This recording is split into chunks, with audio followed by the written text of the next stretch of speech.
जय हिंद दोस्तों, मैं नीरज सिंह स्वागत करते हैं आपके अपने परिवार तेजस इंस्टीट्यूट एनपीएस में। तो हमने जैसे देखा था कि सिंप्लीफिकेशन का वी बॉड मॉस रूल भी पढ़ चुके थे, एल्जेब्रिक आइडेंटिटीज के ऊपर वो भी पढ़ चुके थे, और सरलीकरण में जो बनते हैं मिसलेनियस टाइप के क्वेश्चन हम वो भी पढ़ चुके थे। आज हम फ्रैक्शन के ऊपर पढ़ने वाले हैं, सरलीकरण का ही है फ्रैक्शन, भिन्न। आज हम उसके ऊपर पढ़ने वाले हैं कि भिन्न को कितने भागों में बांटा गया है, कौन कौन सी भिन्न होती है, इसके टाइप में कौन कौन से क्वेश्चन आते हैं। तो आज हम उनके बारे में पढ़ने वाले हैं, फ्रैक्शन के बारे में। तो देखते हैं भिन्न। तो मुख्यतः भिन्न को 3 भागों में बांटा गया है। मुख्यतः भिन्न को 3 भागों में बांटा गया है।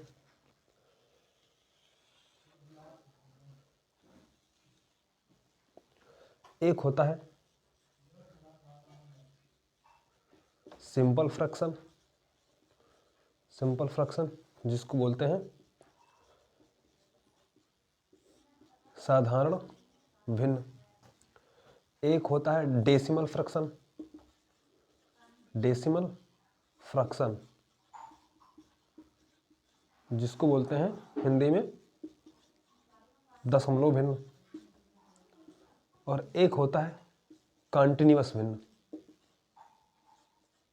कॉन्टिन्यूअस फ्रैक्शन, कॉन्टिन्यूअस फ्रैक्शन जिसको बोलते हैं सतत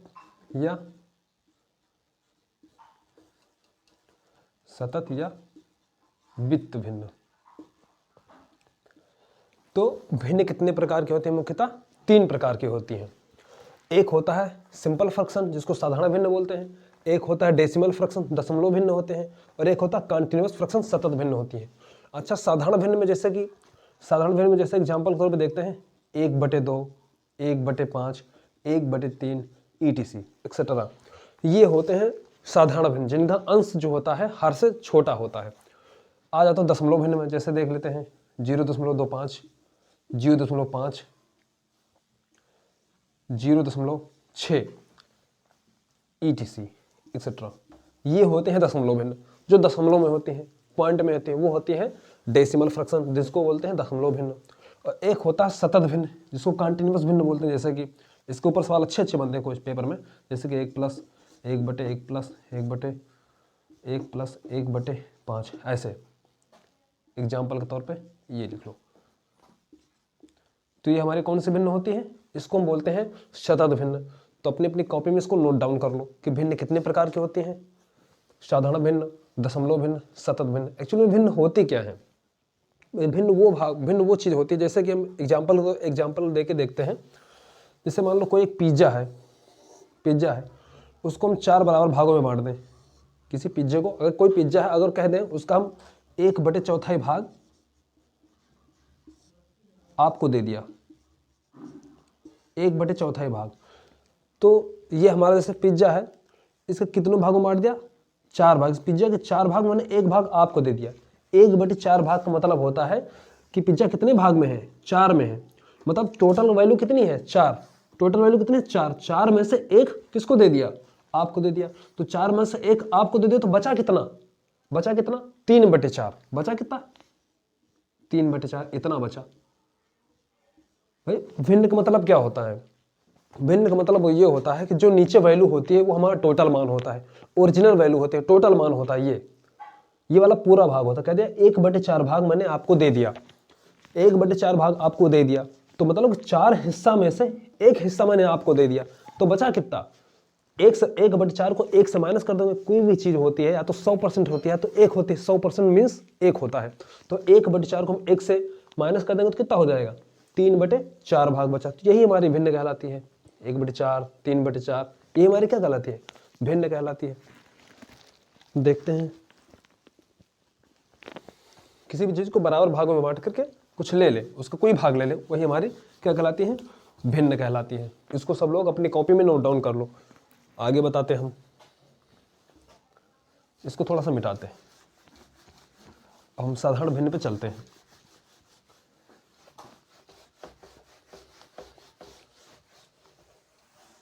देखते हैं साधारण भिन्न।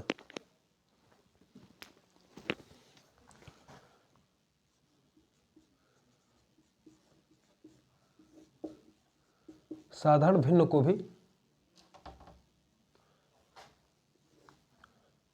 दो भागों में बांटा गया है। एक तो होती है प्रॉपर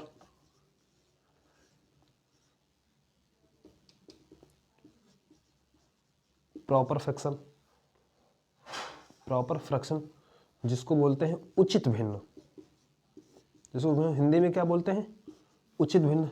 एक होती है इम्प्रॉपर फ्रैक्शन जिसको बोलते हैं अनुचित भिन्न। अब उचित भिन्न कौन सी होती है और अनुचित कौन सी भिन्न से भिन्न होती है वो देखते हैं हम एग्जाम्पल से। जैसे उचित भिन्न, जैसे कि हम ले ले 1/2 हमारी उचित भिन्न है, 2/5 हमारी उचित भिन्न है, 3/4 हमारी कौन सी भिन्न है, उचित भिन्न है, एक्सेट्रा उचित भिन्न कहलाती है। जिनका अंश जो होता है, जिनका अंश, पहले चीज तुम कोई भिन्न, जैसे कि कोई भिन्न मान लेते हैं x/y कोई भिन्न है, ऊपर वालों को हम बोलते हैं अंश और नीचे वाले को हम क्या बोलते हैं, हर बोलते हैं। ये चीज जान लो सब लोग, ऊपर वाले को अंश बोलते हो, नीचे वाले को हर बोलते हैं। तो उचित भिन्न उसे कहते हैं जिसका अंश जो होता है हर से क्या होता है, छोटा होता है, जिसका अंश हर से छोटा होता है उसे बोलते हैं उचित भिन्न। और अनुचित भिन्न क्या होती है, जिसका अंश जो होता है वो हर से बड़ा हो जाता है। जैसे एग्जाम्पल लेते हैं 4/3 ले ले, एग्जाम्पल ले ले 5/2 ले ले, एग्जाम्पल ले ले 6/4 ले ले, 6/4 ने 6/5 ले लेते, ये ले लेते हैं, एक्सेट्रा।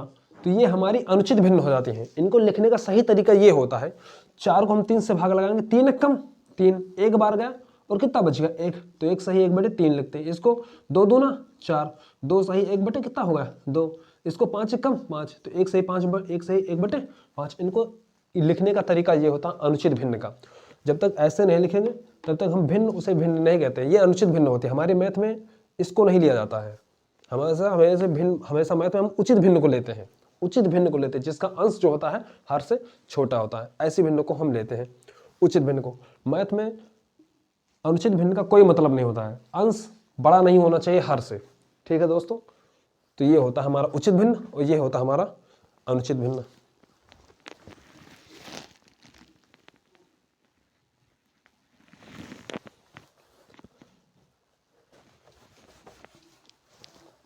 जैसे यहाँ पे कोई भिन्न p/q है, वो क्या हो जाएगा, 1 से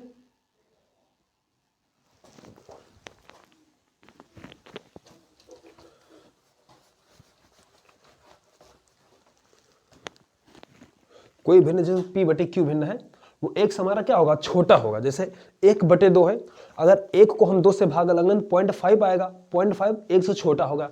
तो कोई भी हमारे भिन्न p/q है वो हमारी क्या होगी, 1 से छोटी होगी। ऐसे भिन्न को हम कौन से भिन्न कहते हैं, उचित भिन्न कहते हैं। और अनुचित भिन्न किसे कहेंगे, जिसमें कोई भिन्न p/q है उसका मान 1 से ज्यादा हो, उसका मान क्या हो, 1 से ज्यादा हो। ऐसे भिन्न को हम कौन से भिन्न कहते हैं, अनुचित भिन्न कहते हैं। तो ये हमारी हो गए अनुचित भिन्न और ये हमारा होगा उचित भिन्न। इसको सब लोग नोट डाउन कर लो अपनी कॉपी में। तो आगे बढ़ते हैं।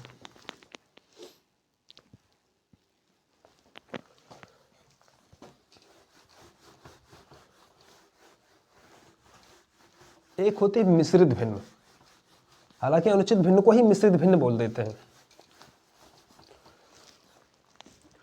एक होती है मिश्रित भिन्न,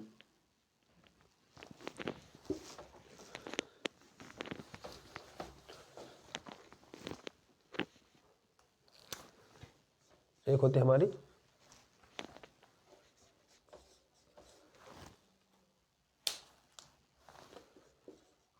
मिश्रित भिन्न।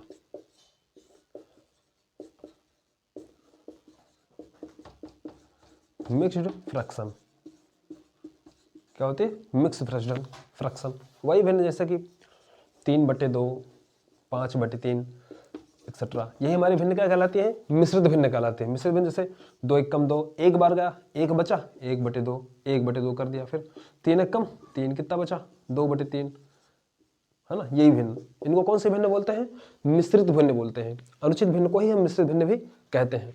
तो ये हमारा हो गया मिश्रित भिन्न का एग्जाम्पल, जिसको बोलते हैं मिक्स्ड फ्रैक्शन। जैसे 3/2, 8/3, जैसे 3/2 क्या लिख सकते हैं, 2 एक कम 2, 1 से 1/2, 5/3 है, 3 एकम 3, कितना बच गया 2, 2/3, 1 सही 1/2, 1 सही 2/3। ये हमारे कौन से भिन्न होती है? ये हमारे मिक्स फ्रैक्शन कहलाते हैं, जिसको हम बोलते हैं मिश्रित भिन्न।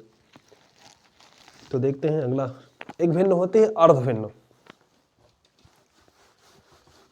एक भिन्न होती है अर्ध भिन्न, उसके बारे में हम चर्चा करते हैं।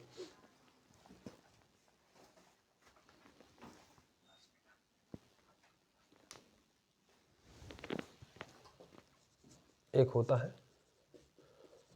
अर्ध भिन्न। अर्ध भिन्न देखो, इसमें होता है यदि किसी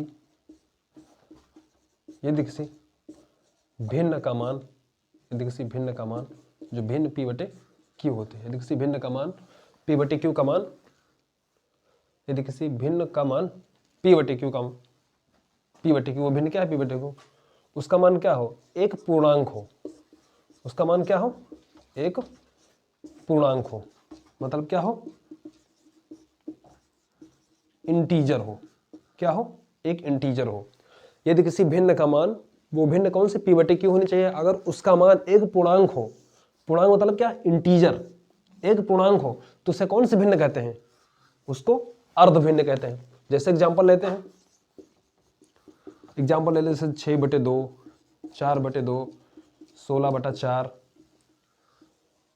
32, 27/3। अब देखो जैसे 2 3 6, एक पूर्णांक मिला ना, एक पूर्णांक मिला, एक इंटीजर मिला, 2 दूना 4, एक पूर्णांक मिला, 4 चौके 16, एक पूर्णांक मिला, 3 9 27।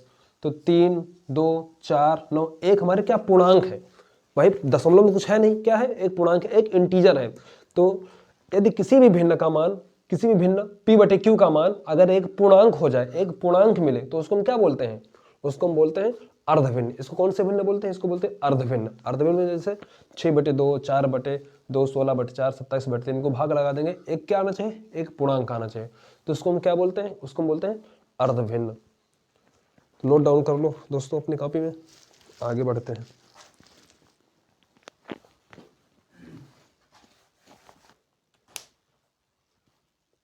अब हम देख लेते हैं, कुछ क्वेश्चन देख लेते हैं। भिन्नों की तुलना पर कुछ क्वेश्चन हम देख लेते हैं। भिन्नों की तुलना पर, जैसे मान लो हमारे कोई भिन्न होती है x/y, कोई हमारे भिन्न होती है x/y। x वाला हमारा अंश होता है और y वाला हमारा क्या होता है? हर होता है। मान लो कोई भिन्न है x/y, जिसमें x हमारा क्या हो जाता है? मान लेते हैं x जब कांस्टेंट हो और y का मान हमारा क्या होता रहे? चेंज होता रहे। x हमारा कांस्टेंट रहे, कांस्टेंट मतलब होता है नियत, x का मान हमारा नियत रहे और हर y वाला मान जो है वो चेंज होता रहे। जैसे कभी 2 आ जाए, 3 आ जाए, 4 आ जाए, और वो x वाला कांस्टेंट, x वाला जो मान है वो कांस्टेंट है। जैसे 2 2 2 चलता गया, 5 5 5 चलता गया। तो देखते हैं जैसे जिसमें x कांस्टेंट होगा और y चेंज होगा। जैसे एग्जांपल देखते हैं,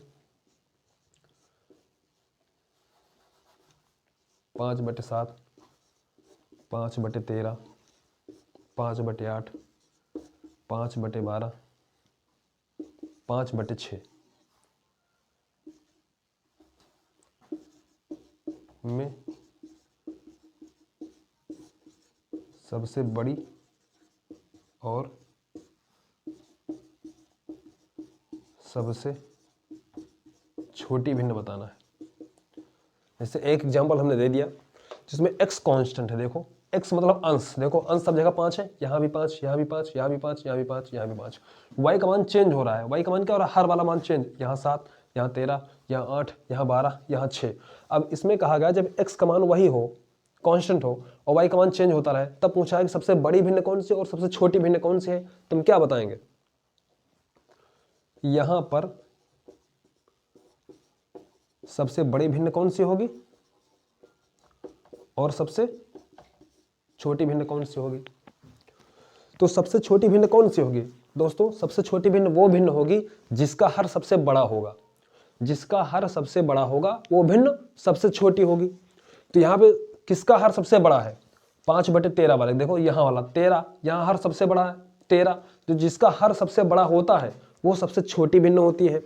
तो सबसे छोटी भिन्न पता चल गई कौन सी, 5/13। सबसे छोटी भिन्न कौन हो गई, 5/13।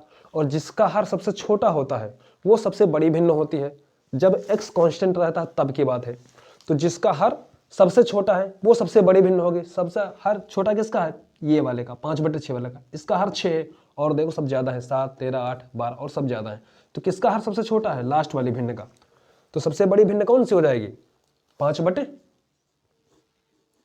तो ये लिख लेना यहां पे, जिसका हर